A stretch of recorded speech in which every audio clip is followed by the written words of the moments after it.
Hello, good morning guys. Ako pala si Rica Imbang. So mag-make up lang ako gamit itong may buling product ito.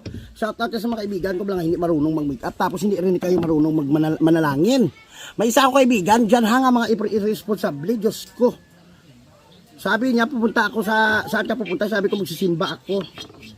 Sabi niya, pwede ipag-pray mo ako, isama mo ako sa panalangin mo. Sino ka? Pati panalangin mo, ipadala mo sa akin. Anong akala mo sa akin? Grab?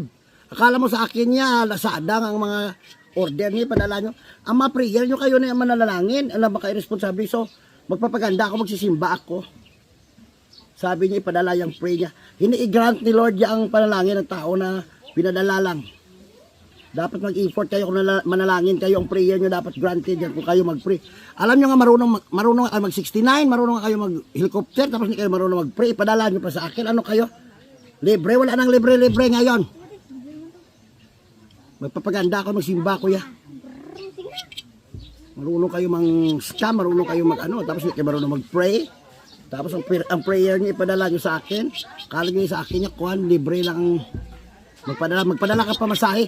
Pero sa totoo lang, real talk, ang mga prayer niyo, hindi yan specific talaga na tanggapin sa langit. Kasi nagpipray din ako, nakahanap ako ng 7 inches. Unahin ko pa yung ang sarili mo nga ipag-pray ko. Siyempre unahin kayo sa akin. Yung prayer ko granted puntang ng langit, ang isa yung prayer mo nandiyan na yan sa cloud kasi pinadala mo lang, animal ka. Ganyan ang uso ngayon yung mga kila at saka ang simba-simba lang ito na mukha. Kunting blast on lang. Bala kayo dyan, wala akong pakialam dyan sa mga sinasabi ng iba. Basta importante sa mga Miss Universe, ganito lang yan ho. Yan.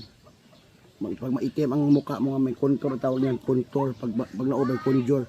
So ayan na, magsimba kayo mag-pray sa self niyo, hindi pwede ipadala niyo sa akin kasi alas ako. Ganyan dito sa amin po yung simbahan kasi true.